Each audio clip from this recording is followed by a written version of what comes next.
What's up, everyone? It's Esther and Zoe here, and welcome to Vision and Alchemy. Whether you're new to the path of self-discovery or you've been on this journey for a while, Esther and I are here to support and inspire you every step of the way. Buckle up, my friends, because we're about to embark on the adventure of a lifetime. Vision and Alchemy starts now. 3, 2, 1.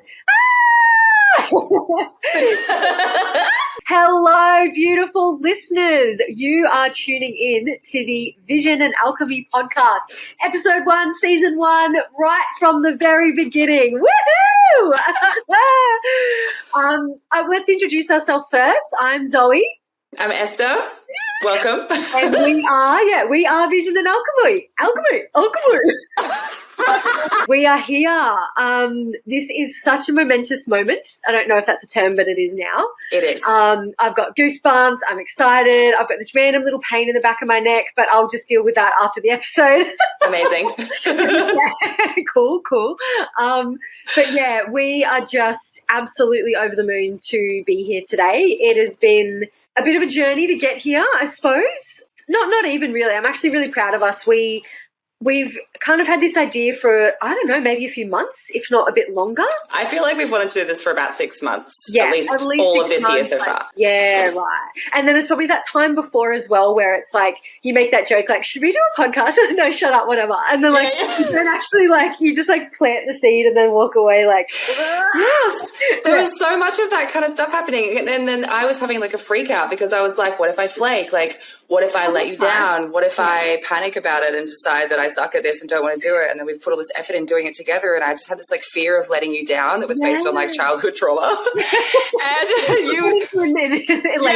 you saw that so well in me, and you knew what it was, and you were able to just create a little like safe bubble for me to you just nurtured exactly that feeling that I had, and you were like, it's okay. And you reassured me that we were only going to do this like when we had the energy for it, when we felt like it was right, when we're just going to ride our energy the entire way through. And I was like, well, that's all I want. Like that was the perfect gift that you could have given me. And ever since you said that day, I was like, sweet, so keen, like I'm in. Yeah, exactly. And I think like all I was really doing was just reminding you like we're in the driver's seat. There's no expectations here. Yeah. That's where like the fear's coming from. Like, what if I let you down? What if I'm having a bad day? I'm like, I don't need like or want anything from you. We'll just like really kind of lean into how authentically we can show up for this. And this is one of the millions of things we will talk about on this podcast. But like many people probably listening, you guys listening, we're all recovering from that more traditional way of life and approaching things and warped senses of productivity, etc. So us as the hosts and creators of this podcast, it's like we want to do it authentically, but it almost feels like we've had like these awkward little Bambi legs learning even how to show up authentically because we keep being like, we've got to do it, you know what I mean? So it's been an exercise for us even getting this 6-month point of getting here to press record to doing it on our own terms as well. Fully. Yeah. It's like you think like the police are going to show up or something and knock on the door and be like, this is not how people podcast. Yeah. Okay.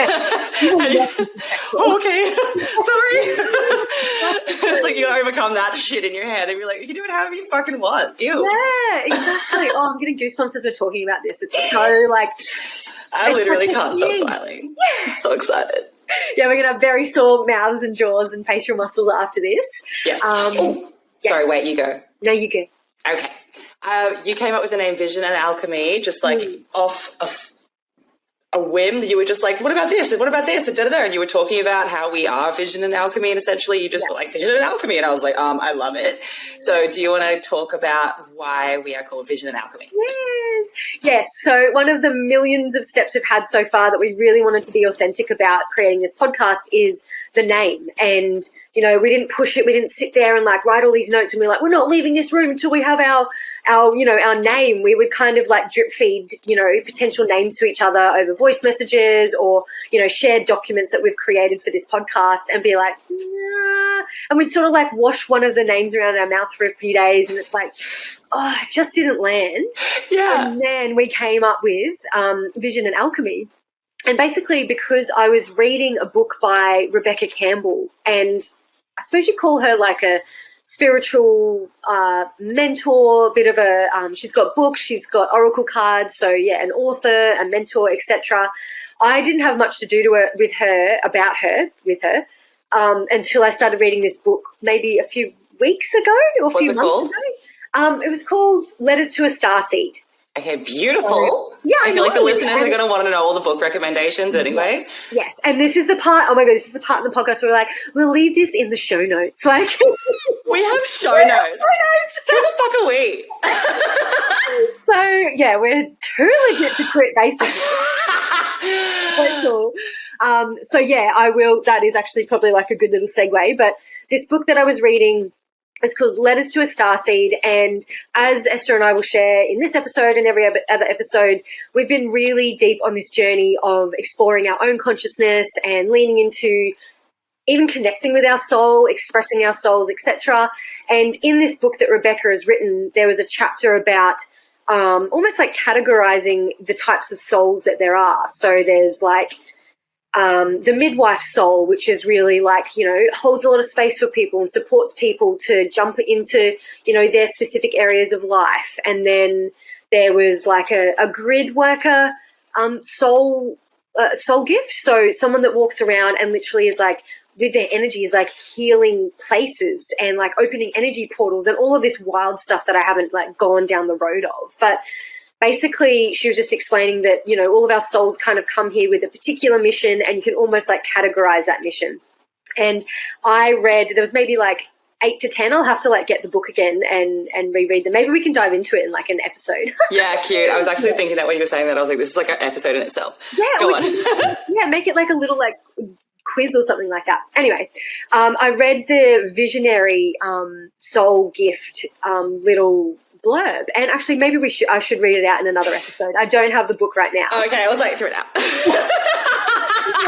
Yeah, my housemate's got it at the moment, so we're not really prepared, but that's fine. Yeah, so I read the little blurb about the Visionary and I was like, what the fuck? This is absolutely Esther. So basically the Visionary was just someone that is like your lantern, or you're not even a lantern. Lantern's like not even doing it justice, but like just shining the way, shining the spotlight, daring to think about things that like don't even fit into this world and this society right now. And it's such an amazing, beautiful gift. But then you can also see like the shadow side of it, of like you're seeing the world that doesn't even exist in this particular way, or people's potential. And it's like would be so hard and confusing. So it's like this beautiful, amazing gift that I'm always trying to like help you nurture. But you might have probably walked around for a good majority of your life like, what the fuck frequency am I on? I feel like if I could grab the entire planet by its shoulders and go like this, yeah, I want to do that all the time. Yeah. I constantly want to do that. And I was talking to my sister about my energy, and I was like, I feel like these hands are supposed to do something and I just don't know what. I was like, I feel like I should be able to shoot up off the ground with them. I feel like I should be able to just throw things around the room with them if I want, paint with them without actually touching anything. I was like, I feel like, she was like, what do you think they're actually for? And I was like, no one's ever asked me that. And then this just goes back to the actual visionary thing, I promise. But I was like, I wish that I could just reach into someone's chest, pull their soul out and put it in front of their face like a mirror and be like, this is what's in there. These are all the things that it can do. And I can see it clear as day. Yeah. I want you to see it and know that this is okay. Love this, accept this, go for this. And then put it back inside them. Like, that's what I want to fucking do. That's what I wish I could do with these. Yeah. Well, I don't actually feel like that's out of the realm of possibilities. Like, I definitely, you know, as we, you know, you guys get to know us if you continue to listen past this point. But as you get to know us on the podcast episodes, Esther and I both at the start, very, very baby start of our healing journey and becoming healers. So I definitely feel like you feeling that, like, oh, I just want to pull people out and like pull out their soul and show them what's there. Like, I actually feel like that's within your realm of possibilities, whether it's like, oh, and then I decided to go and study acupuncture or kinesiology, and that's how I use the energy to, you know, literally what you've explained. There's actually probably modalities or a gift under there that you'll be able to like pull out eventually and be like, all right, I hope so. It's like a soul mapping DNA blueprint session with Esther, you know? That would be so nice, because I can see what everyone has inside them, and I can see how they can achieve their thing. And then if they don't believe it in themselves, I'm like, oh my God, I just want to shake them. I just want to shake everybody and be like, look at what's inside you, because I can see it. So anyway, get to the alchemy part. Yeah. So that's how I was like, I was reading the book, and I read the visionary thing, and I voice messaged Esther straight away, and I was like, you're my visionary. Like, not even for everyone. I was like, it was about me. I love it. I will be your visionary. And like, you know, when I'm having these moments where I'm kind of like stuck in the middle of something and I can't see where I'm going yet, I can't connect the dots, and I'm just like, I'm having the worst day, and everything bad that is happening, and I'm like, I'm just having the shittest time. And then Esther's like, okay, all right, like, and just your ability to see that vision that I can't see at times is like the recentering that I need. And that's what you provide for everyone around you, and what you will be able to provide, hopefully, the listeners of this podcast too, because that's one of the millions of intentions we've started this, is to share that magic. And Esther is just one of, you know, the most powerful visionaries we have on this planet right now. So that's so beautiful. Thank you. Oh my God. That's so nice. Let's wrap up. The vision from Vision and Alchemy came from me seeing visionary, and then I started calling Esther my visionary for a few weeks, and I was like, oh, there's something here. And then I continued to read this same chapter in the Letters to a Starseed book, and there was another soul type or soul gift, and it was called The Alchemist, and sort of similar to that very popular spiritual self-help book, The Alchemist. But basically, these particular soul types are here to live and breathe an experience of, say, having one experience and then living and breathing it and moving through to the other side. So like the polarity of something. So you might feel like a victim and then you move into like empowerment. But as an alchemist, you have to literally live and breathe that whole experience and embody every lesson and every moment out of your comfort zone and every roadblock and every single fucking emotion that comes with that. And then we literally alchemize that experience into a new experience. And then you turn around and use that alchemy to help other people, because you're like, and people that you work with or even friends that you help, they know that you've embodied that. There's just like this, like, it's within your DNA. It's not just like, oh, I read this thing in the book about being a victim and then you just like become empowered. It's different. It's like the alchemy soul type or soul gift is like in the fucking ring or in the battlefield, like by your side, picking up their self-worth or moving out of victimhood mentality or whatever the particular lesson is. And I took a screenshot and sent it to Esther. Yeah, and I sent it to Esther and I was like, I think I'm this one. I think I mucked around with a few other ones, but I was like, I think I'm pretty much the alchemist. Yeah. And so we just kind of mucked around with that idea, and then, you know, we were playing back and forth, calling each other like, oh, you're my visionary, and then Esther would be like, oh, wow, you've just alchemized that so well. And it just so authentically, both of these words came into our vocabulary. Like our little one-on-one sort of thing. And literally actually yesterday, Esther was voice messaging me about another mutual friend expressing to Esther like, oh, wow, you've just like, you do this for me, you do that for me. And I was like, voice messaged Esther back and I was like, she's just explaining how you're being a visionary. And you're like, oh, yeah. So it's like it's always been there, but I'm really grateful that we found this book and this chapter to kind of put a label on what we're just, Esther and I, so naturally doing every single day. Yeah, and it felt like the most authentic name that out of everything that we'd like chewed on and tried to digest, like this was just it. Like when you said that, I was like, that feels perfect. I fucking love it. And as far as like you being an alchemist, like, so Zoe is the sort of person that moves through and processes like trauma, pain, emotion, whether it's like high or low vibrating emotions, like faster than anybody that I have ever met. I have known her to go through cycles and seasons faster than I could even fathom, you know what I mean? And it's not that she's just not brushing over any of the things. She's feeling all of it so incredibly deeply, and she literally carries like the weight of the world on her shoulders, and she's able to, in that moment, also see that she's got somewhere else to go with this thing that's happening. So she might be going through some really deep things. She's processing some trauma. She's moving a lot of stuff through her body. She's feeling it. She's, you know, really like she's crying. She's feeling very heavy, just needs to be alone and insular. And then she starts to feel like a little bit of a pull towards like, okay, like I know I'm going to use this for something. It's going to help somebody one day. And then she starts to feel a little bit like a flower, I guess, like coming out of the ground in springtime, and like, okay, I know what I need to do with this now. And then summer comes and she's like got that in her power. She's strong. She knows how to wield this like new weapon or gift or whatever it is, and is just able to then be like, and put it out into the world. And it's incredible to watch. And like, that sounds like a really big journey to go through, but she goes through this like literally like once a week. Not like once a month maybe, or I don't know, but it just, you process so much.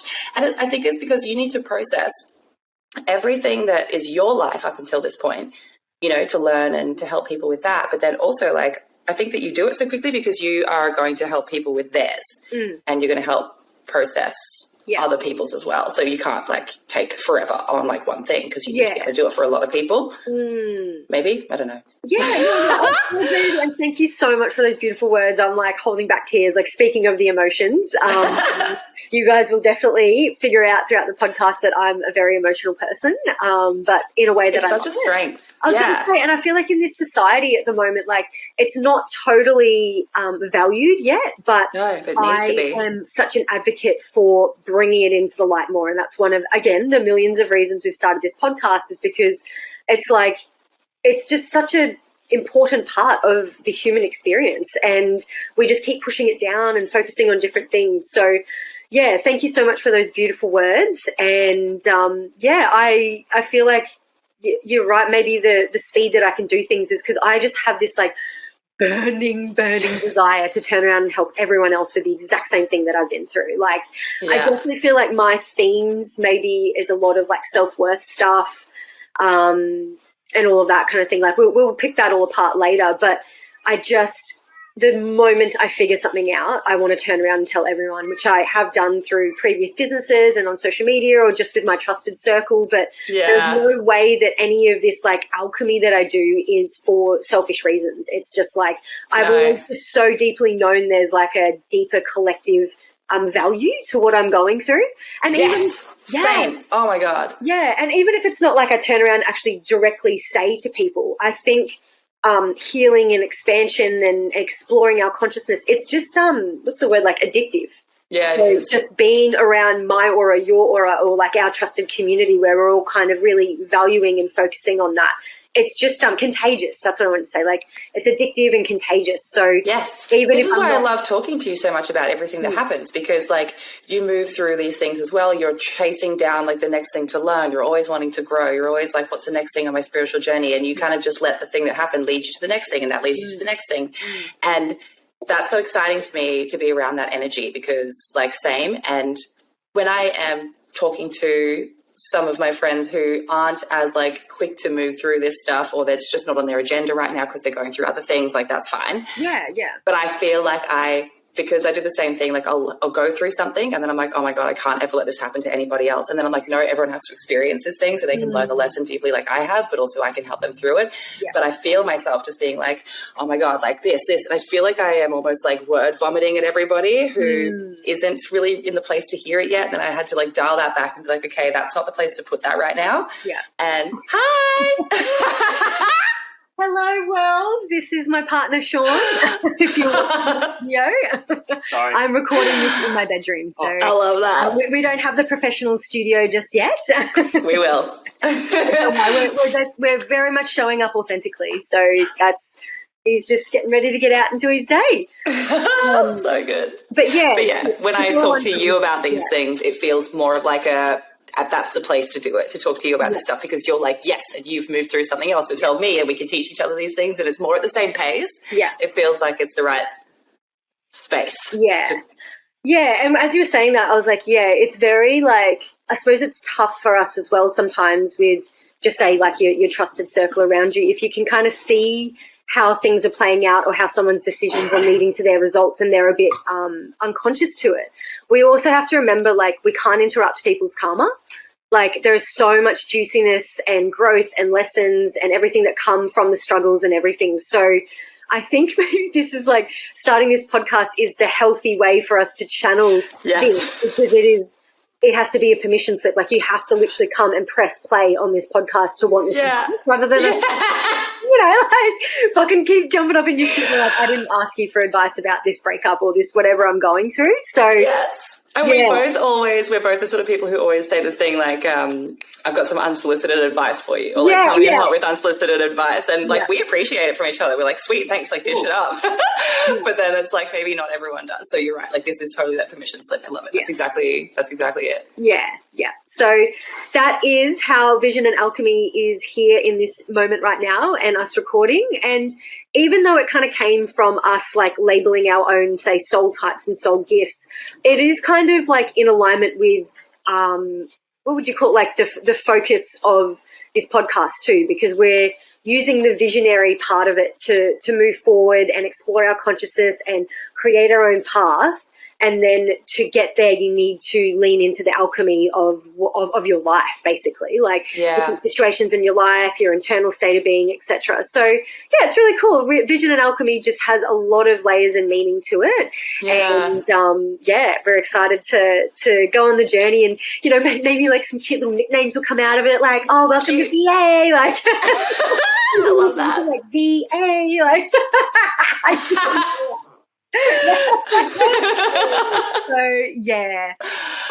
That is how we have come here to be. And should we introduce ourselves a little bit, or yes, that cool. Makes sense. All right. Cool. Do you want to go first? I was just assuming you would, so I was like. I'm talking a lot, so okay. I'm actually so nervous, and I don't know why, because I talk to you literally every waking moment of every single day. So I'm like, why am I suddenly nervous? You know who I am. And I'm just going to pretend that no one else is listening to this. You're like, hi, I'm Nesta. Oh, fuck, Esther.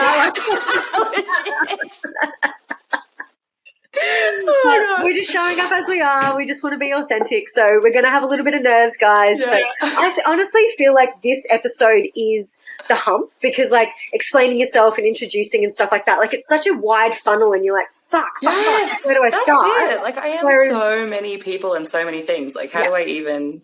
You know what? I really wish I pre-wrote this because I'm a Virgo. So Virgos love preparation. Like I'm also ADHD. So preparation... I'm not prepared or organized in things that usually matter for my life, and I let my life turn to absolute shit by accident because of my unpreparedness for life in general, because I don't feel like I fit in everyday society normally. However, with things that are what I'm passionate about, oh my God, it's so organized. Like when you showed me that Trello board, I had such a boner. I wish I pre-wrote this so I could be like, this is who I am. I haven't thought about it. But true. But so I feel like this episode is a little bit of a hump because it's like, oh, no one likes talking about themselves, you know, but we just want to... Usually I love it. Like, what? No, don't speak for me. I love it. I'm shy. As well, like we don't have to put too much pressure on ourselves because this will authentically come out throughout the episodes. Like episode 4 would be like, oh yeah, so anyway, when I was a kid or when I was in high school, blah, blah, blah. So we don't literally need to go back like I was born in this hospital sort of thing. But if we give like a bit of an idea and then just let it all kind of authentically come out in the other episodes. Okay. I think. Yeah, let's do it. Okay. I'm Esther. I am a Virgo. I am ADHD. I have never finished a formal education or qualification in my life. I was booted out of high school. I had a kid when I was a teenager, and he is now a teenager. He's my height. Almost taller. Yeah.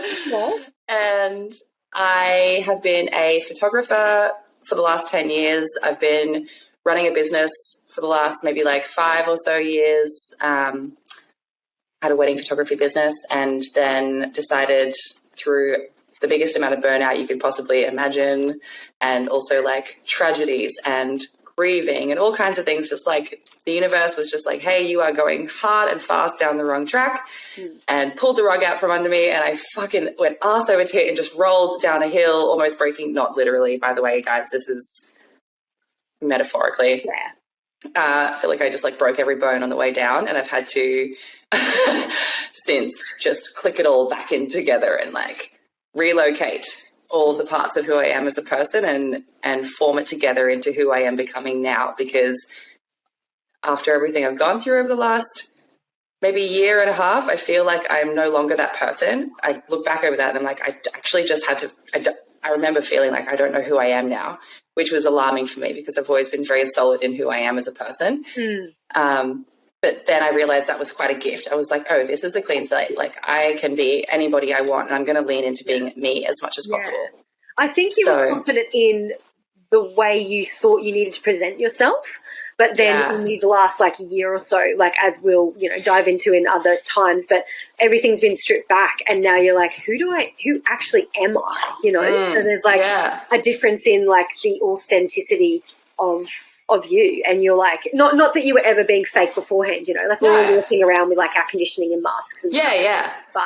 But yeah, I think that's where you're at now, like of actually being like, how do I actually want to show up? Who actually am I? Totally. So with that, like doing like this is who I am, I'm Esther and I'm this and that. Like I actually kind of feel like I'm at the beginning again, and in general, I'm a very honest person. I struggle to even cast a fake facial expression. Super honest. Yeah. I have a lot of energy, like with the ADHD, and I think just in general as a human, I have a lot of energy coursing through my body constantly, and I'm learning how to let that out and how to show it appropriately. I am very caring. I think about my friends and family and loved ones literally constantly. Like I need to calm it down and dial it back. I get downloads about everyone all the time. I cannot stop thinking about other people. Like I think about the entire world all the fucking time. It's exhausting. I have this like massive thing inside me that makes me want to help the planet, humans, animals, everything. Like I really want to help the entire world. And I brainstorm with my boyfriend about it sometimes. I'm like, okay, how can I do that? And he's like, dial it back. Start at the beginning. And then my friend Sam as well. I was like, maybe I could do this. I could do this. I could do this. And she was like, babe, you need to learn how to first help yourself. And then you can help your immediate circle. And then just outside of that. And then you can help your community. And then you can help the world calm the fuck down. It's like, did you have a problem? I was like, okay. You're like, oh, fuck, now I have to be patient and like take the steps. I already have worked out how I will help the homeless problem in Australia. I just need to become a billionaire. Yeah. You know what I mean? Yeah. Like, and it's not even just with money. I'll help them on a mental level first. I have programs organized in my mind about everything. Anyway, so I am a very loving person. I stop and look at sunrises almost every morning. I squeal when I see birds. I like literally stop and I'll be in the middle of something and we'll just stare at butterflies for a while. And I love surfing. I'm definitely afraid of the ocean, but I still love surfing. I love being outside my comfort zone. Yeah. Anything, like if I feel like I've been in my comfort zone for too long, I can't wait to get out of it. I'm like, all right, I got to shake it up. If I have an idea about something, I want to action it immediately, but I need to like wait and see if it's actually right for me. Thank you for teaching me about human design, Zoe. I'm a manifesting generator. And when I meditate and have hypnosis, I tend to very easily like go into this like astral travel situation, which is a new thing I'm discovering about myself. I'm very much a visionary in every sense of the word.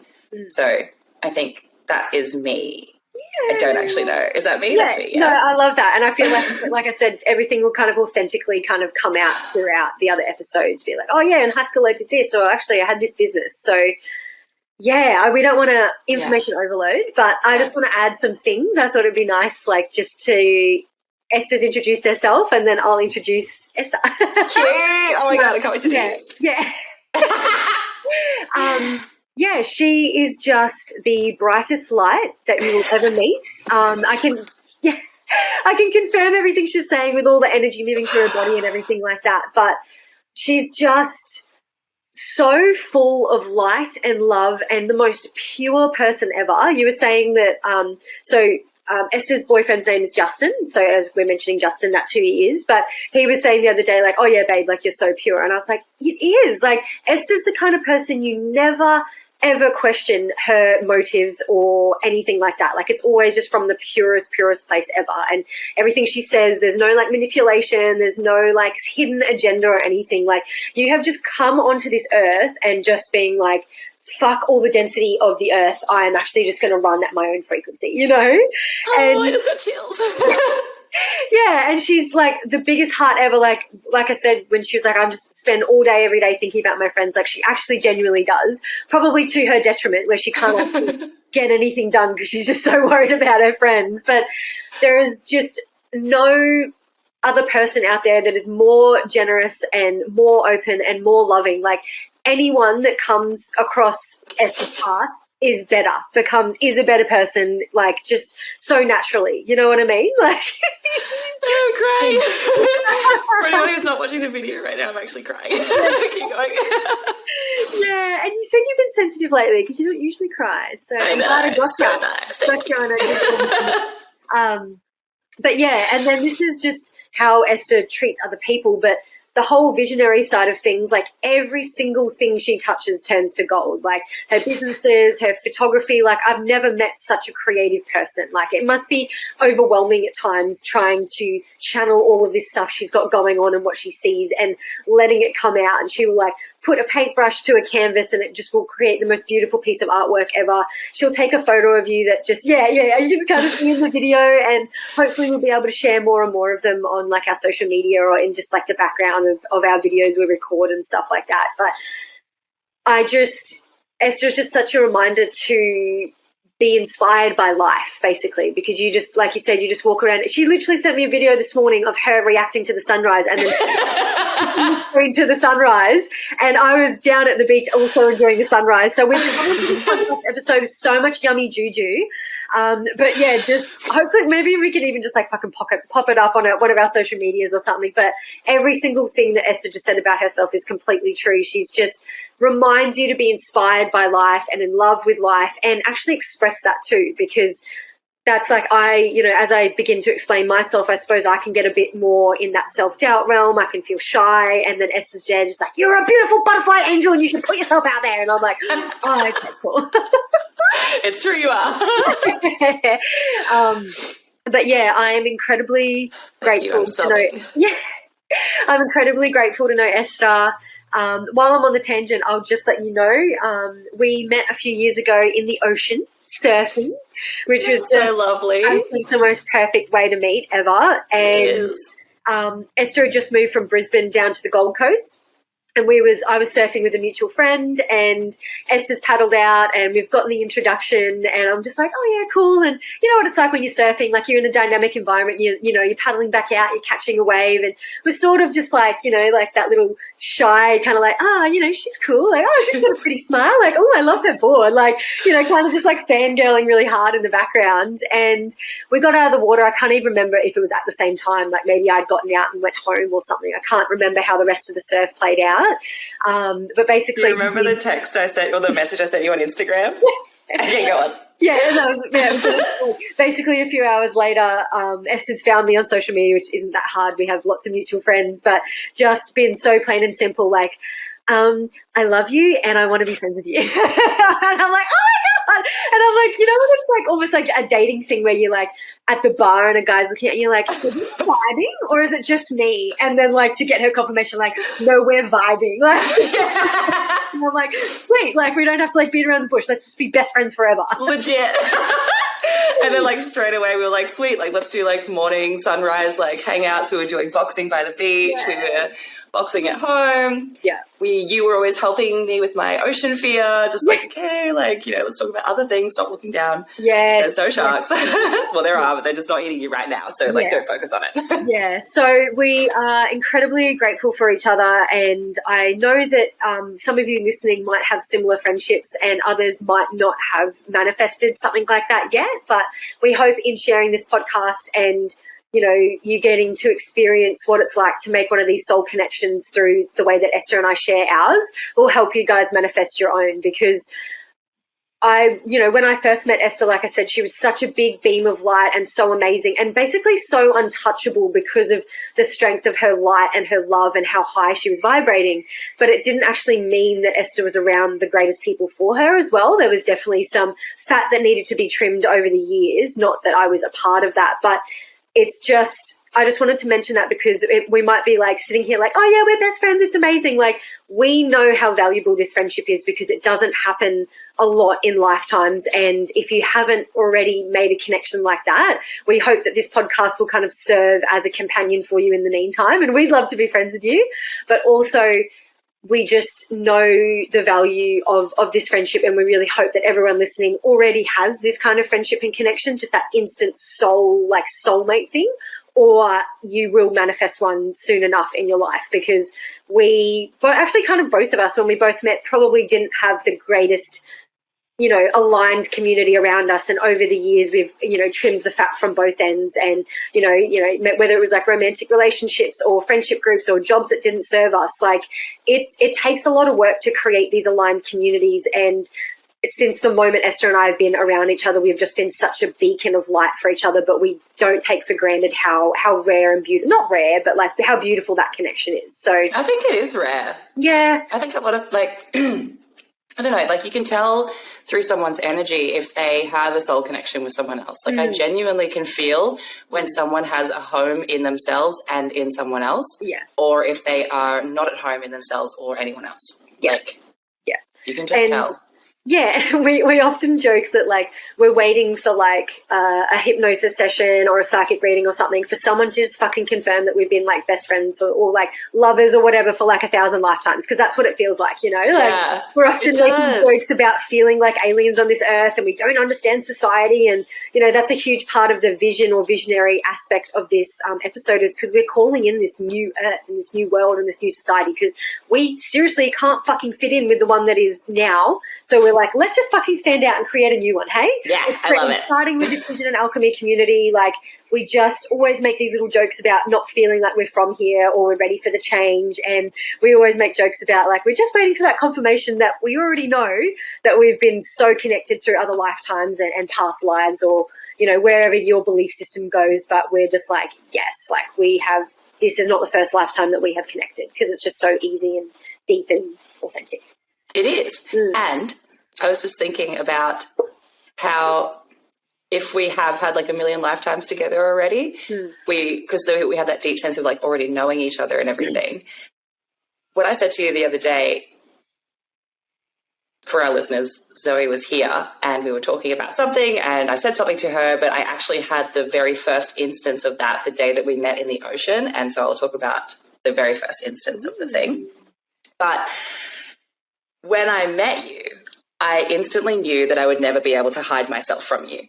Like, not that I'm good at hiding myself anyway. Like, I'm very expressive and I'm very like myself. But I can, if I don't feel safe with people, I can just, I just try not to let anything out. And I knew that whatever mask I would, if I was to try to put on a mask around you, I just knew it would be futile. Like I knew it would be a waste of my own energy. And I knew it was almost like, it was actually a bit of, not a triggering feeling, but it was like, it was a deep, it wasn't a pain. It was like a deep feeling of just like, ooh, it was like maybe my ego sensed it or something, or my soul sensed it and wanted it. I don't know which one it was. It was either like the ego being like, hang on, do we want this? Or it was my soul being like, oh my God, thank God. Probably both. Yeah, a bit of column A, a bit of column B. Probably both, yeah, because I remember just being like, oh my God, like I'm never going to be able to hide myself from this person, like literally never. I just know it. I was like, she can see exactly who I am right now. I was like, oh my God, it's like I'm sitting here naked on my surfboard. And then I was like, that's incredible. I was like, that's all I want out of life. And then I was like, sweet, I want to be her friend. And then I was also like, I'm never going to be able to hide anything. And I was like, that's fine. Well, so I had this like this, it probably is a bit of column A, a bit of column B, because it's that excitement of like, oh my God, I'm being seen, I'm being recognized. But then, we're in a society where vulnerability is like, such a feared thing. So it probably was feeling both of like, oh my God, like my soul gets to be seen, but then your ego's like, fuck, I'm threatened. Like totally, yeah. Like nothing will fly here that isn't totally authentic. So yeah, but I think like that, like you have that ability anyway of just being able to know who is going through what. Like you're just good at reading people. Like you are just guide spec. You can feel, you can see, you can read. Like you're good at that, and I could sense that.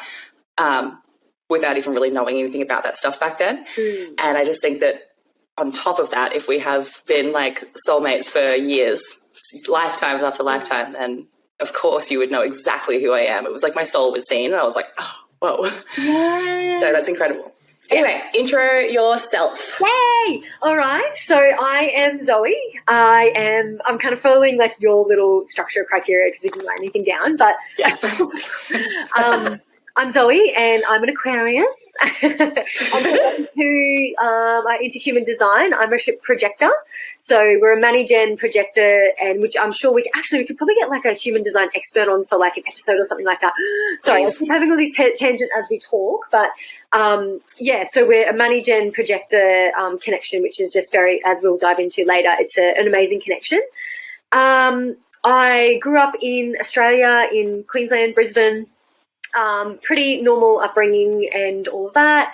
I spent my 20s at uni. I've done over 9 or 10 years of tertiary education. I've got 2 science degrees.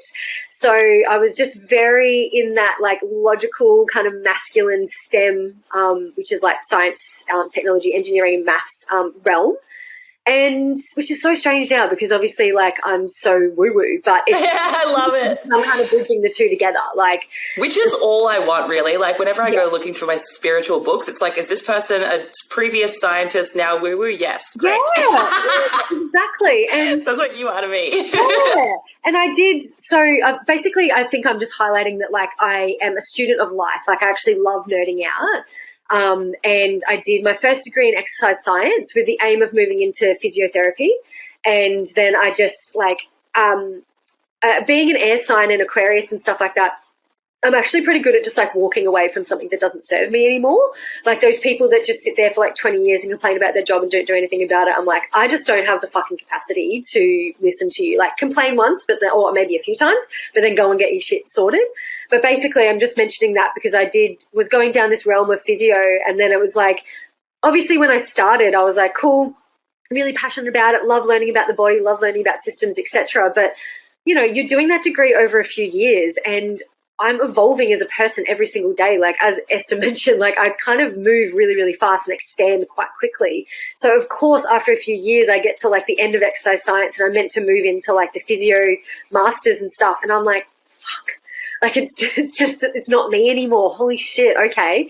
And there's obviously still a bit of anxiety there, but I am pretty good at walking away and just trusting that I'm not directly using all of that information and skills that I learned in that particular degree, but I've learnt, motivation and resilience and concentration and all of these other things. And then obviously just knowing about the body is really cool. So I did that degree, took a gap year, spent the whole year kind of just soul searching. And then I had this beautiful moment when I moved up to the Sunshine Coast for a little bit, and I was traveling around in the world and stuff like that, but still just I know it's not physio, but what's next?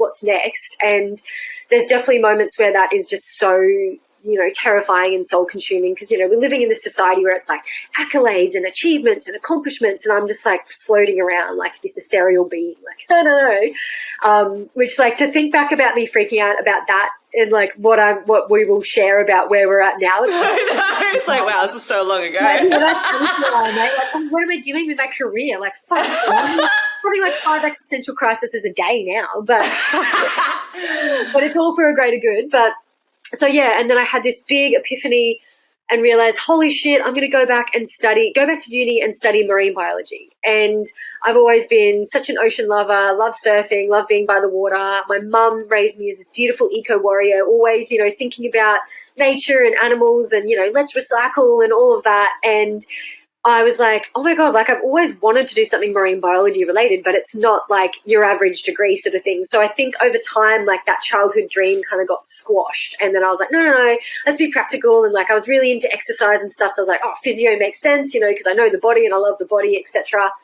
So I went back to study marine biology, and it was amazing. It was nice to go back and do a degree kind of later in my 20s and kind of learn how to study smart, not hard, and all of that. I did, marine biology took me to some incredible places. I've done amazing, what would you call it, research and volunteering and field work to get, the data for the experiment I was doing or working on, etc. And it was just an amazing few years. And then towards the end of my degree, I was lucky enough to be approached by a current course convener and lecturer at the uni I was going to, and he offered me a paid job as an academic researcher. So Working in conservation, there is not many paid jobs, so I was just absolutely blown away that he offered it to me. But just mentioned that he'd been a fly on the wall of my experience with uni over the last few years, and he just knew that, like, obviously I was smart and getting really good grades and stuff too, but just like had a head on my shoulders, I was grounded, I had life experience, etc. Because, you know, you think marine biology is going to be the best job ever, but you're kind of like, you know, rain, hail or shine out in the water, picking up samples and, you know, looking at stingrays and doing this with seagrass and everything. And, cool. You know, people just think you're like on a yacht sunbaking, and it's like, no, it's really fucking hard work. It's a lot of sacrifice, etc. So it was cool to know that I was kind of just staying in my own lane, but someone of value was watching me. And he offered me the job, and of course I took it and did that for maybe about a year or so. And then, of course, again, the boredom and the lack of fulfillment, you know, slowly creeps up more and more. And I'm so grateful for the job, and I experienced so much, as I've mentioned, but I also had totally normalized going to the bathrooms around uni and just bawling my eyes out and not knowing why. And now I obviously know it was my soul and my heart, like, reaching out to me like, no, this is not the path you should be going down. And I'm so grateful to have been given that paid role, but it also kind of came at the cost of, for me to progress in my career, I would have to make a lot more financial, mental health sacrifices, all of those, like work-life balance sacrifices, to keep progressing in that role and in that research realm.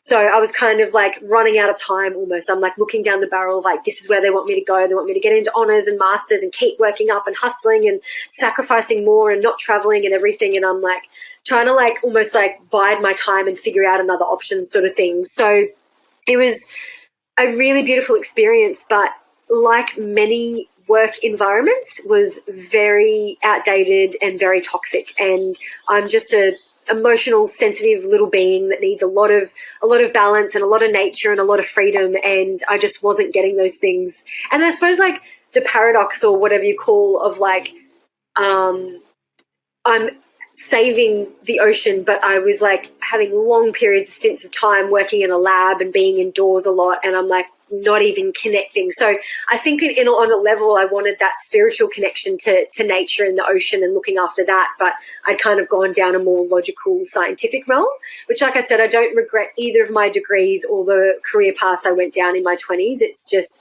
given me so much value and all of these life experiences, etc. But yeah, so that job was kind of, the passion for that job was kind of waning. And that was around the time COVID hit. So we're all kind of going through this big collective like shake up basically. And I'm actually kind of grateful because COVID did the hard thing for me and took that job away from me, because obviously in conservation, people aren't going to pay you while this global epidemic is going on. So that job and that research project, you know, went on a hiatus and a pause, but it was probably, you know, like I said, one of the not easiest, but basically I feel like the universe took the hard conversation away from me, because it wasn't like I had to like build up the courage and sit down with my research assistant who's like, you know, stuck his neck out for me for all these years and be like, oh, actually, I'm not passionate about this anymore. You know, like those kind of things don't land in those kind of industries. They're just like, you know, time is money. I need you to work. I need you to be my little worker bee sort of thing. And I just need you to shut up and put your head down. And I'm like, they're like, oh, emotion, which is totally normal and healthy. But that's just what I'm pointing out. In that industry, there's just no space for that. So my soul was slowly but surely dying.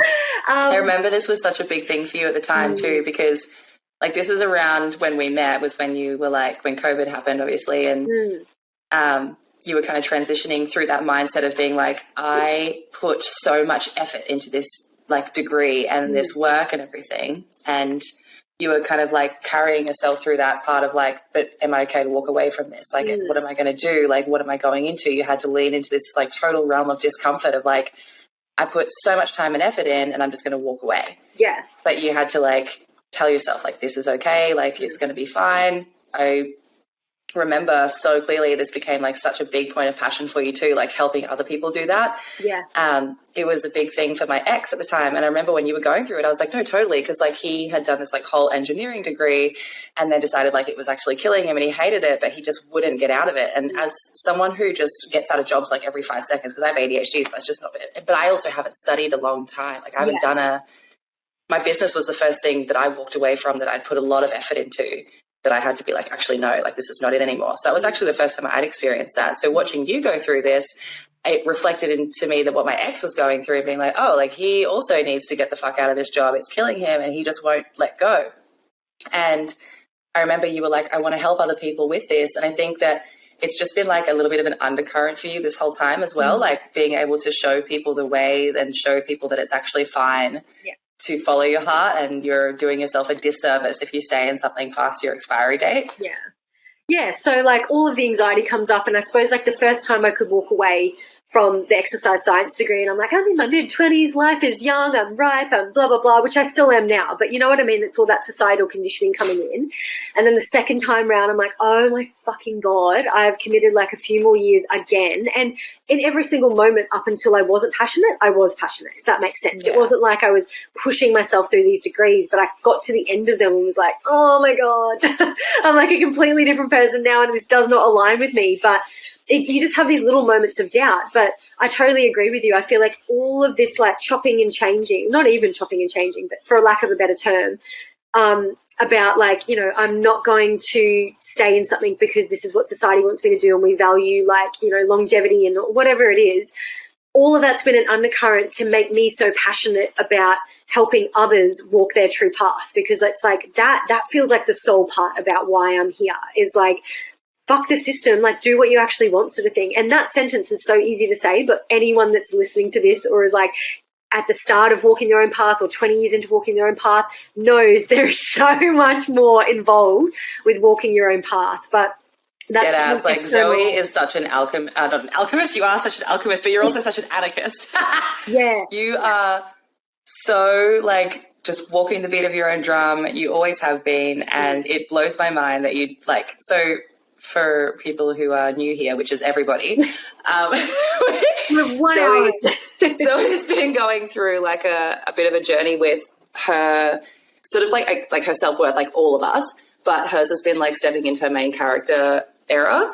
And like, I see Zoe as the main character because I see her as that anarchist type. Like to me, Zoe has always been someone who walks to the beat of her own drum. Zoe always says, like, she speaks her truth.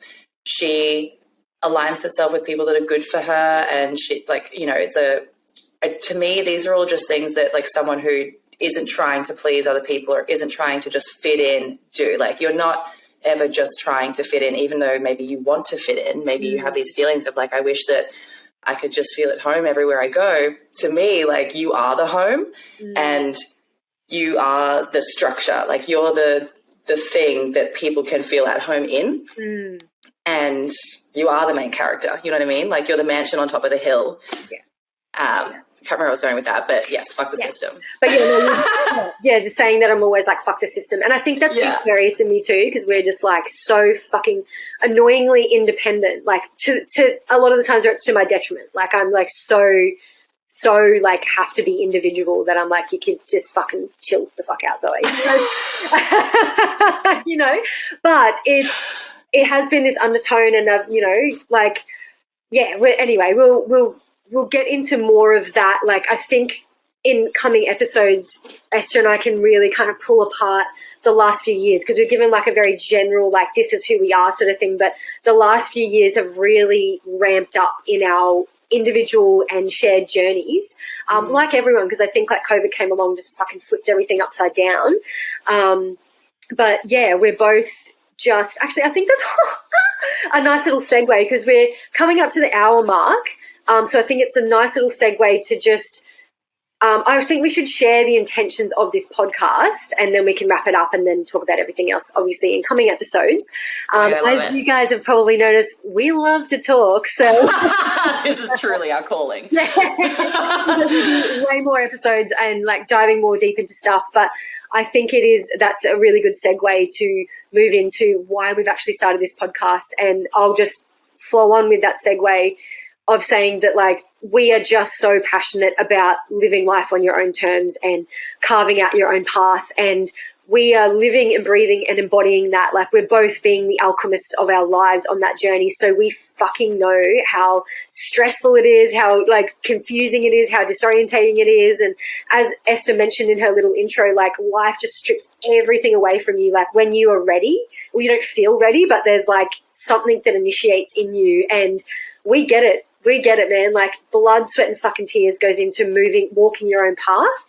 And that was one of the many reasons we've started this podcast, because we're like, why are we doing this alone? Like, we want to create this community of men, women, everyone that are just like, fuck this, like, line in the sand moment. We want to actually live our life on our terms. And everyone has the most beautiful, unique expression of fulfillment and happiness and success and joy, but we are so far removed from how to connect with that. And Esther and I have been on that journey for the last few years, and we just wanted to start this podcast to just build momentum for our own journey, and then for anyone else that's kind of like floating around and feeling like they're doing it alone, because you're not, and we're here. And we want this podcast to serve as like a companion and a support and an inspiration. That's exactly it. For that journey, yeah. So many times when I'll be reflecting on something that I've gone through, like that week or that month or whatever, and I just think, oh my gosh, I can't wait to tell Zoe this reflection, or I'm reflecting on how Zoe has helped me through the thing. And then I get overwhelmed with this like sense of like camaraderie and this, I don't know, this just like this sense of warmth that I'm not doing it alone. And then I get filled with gratitude that I have Zoe in my life going through all of this, like with me, sharing her journeys with me and letting me share my journeys with her. And we're kind of helping each other dissect everything and just holding so much space and holding at like each other in our metaphorical hands. And I think, wow, like imagine going through this without her.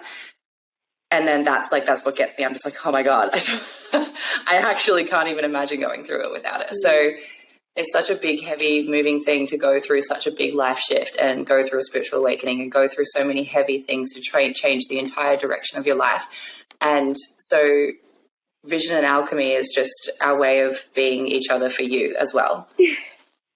Yeah.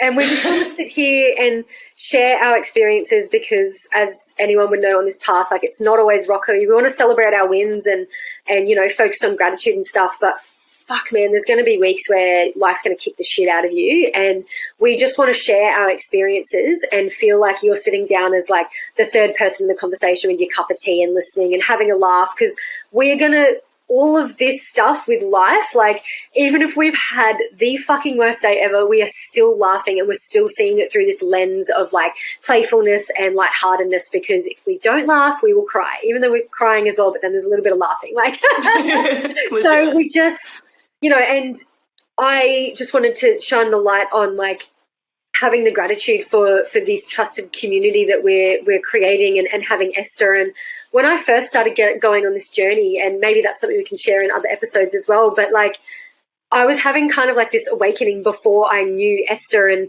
before I had many, if anyone around me that could even relate to it. And I remember like I'd have like my self-help book, but I'd be like so scared to like have it on my shelf in my room because I didn't want my housemate to walk in and be like, what the fuck is this book? Like, The Power of Now, what the fuck? Like, you know what I mean? And like they were beautiful people and like it's fine, but just I think I was like expanding my consciousness and my awareness, but I was like still trying to play really small because I was like, yeah, but like I still want to like get invited to the parties and have fun and be seen as normal. But, you know, that was this like tiny little baby version, like spiritual version of Zoe, and now she's like fully growing up. So for anyone listening to this that feels alone or confused or is so painfully aware that their inner world and outer world, like your outer world is not reflecting your inner world yet, I have lived and breathed that. I suppose that's the alchemy side of it coming in, but like it is so lonely and it can be really, really damaging and it can feel really slow.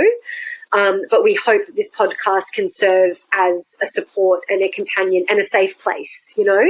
Definitely as the episodes are coming out and the seasons come out, I want to get more interactive and, you know, maybe people can write in about what they want us to talk about on a particular part of the journey, etc. And we just want you to feel like you are supported even while you're trying to find the more personal physical connections around you. And who knows, maybe we'll get to do some cool in-person stuff around our areas as well, like actually like physical meetups, like let's all go down to the beach and have a coffee. Like I would love that. We don't want to do this alone. So if you have been feeling alone, this podcast is, the intention of it is to create some companionship and support for you. Yes. And on that note, I would also love it so much if you have something that you really want to ask us, if you have something that you would like to say, if you're like, oh my gosh, you were talking about this thing on your podcast and I know so much about that thing, we would love to hear that stuff and actually put it on the podcast. So if you can voice message, so in your phone and just your voice notes, that's like amazing quality. So if you just go to a quiet place, voice message what you would like to say to us, as if you're leaving us like a voicemail or something like that, and then email it through to visionandalchemy@gmail.com. We'll be able to pop it onto the podcast. And if it's something that we're like, oh my God, we actually need this person on, we'll get back to you as well and ask you to be a guest. Yes. So we will, I think just like as a standard, every episode just have like our contact details in the show notes. So we've got like a few social media platforms and a Gmail and stuff like that. And then I suppose anything we talk about, like the book I mentioned, we can pop that in there too. But just letting you guys know, if you ever need to contact us, we should be pretty easy to find. Obviously everything Vision and Alchemy, but we'll put like the little, what do you call them, handles and hashtags and stuff in the show notes. So like literally after you listen to this episode, you can just click on it and be like, sweet, I'm going to send my voicemail to their Gmail, etc. Yes, let's make this an interactive experience. Make it interactive. And, maybe we could be like everyone, like do like an anniversary episode or something. These are actually things we could probably talk about off the episode, but I'm going to finish this. Yeah. Long for the journey. But as I'm sitting here, I'm like, oh my God, all these ideas. But we could do like an anniversary episode, or at the end of this season or something, everyone send in like their favorite, aha moment or upgrade moment or something like that. And we can just like, kind of play them back and forth and then like share our 2 cents about like your high or your low or something like that. So by no means is this just a platform for Esther and I, but we just want to invite you in, and there's a big intention of community and connection here. Yes. Do we want to end on something that we've learnt this week? Yes. What have you learnt? Oh my God, Zoe, go ahead. We can take a second to think. We'll edit out this gap in between.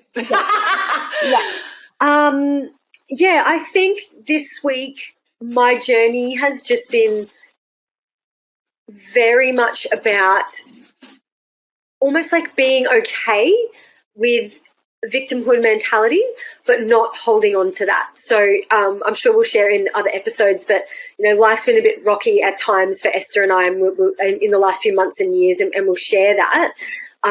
So obviously victimhood mentality comes like straight up when, like you get a fine in the mail, or, you stub your toe or something like that. And I think I've had that victimhood mentality, which is just the way that we work. Like we're animals. That's just what comes up sort of thing.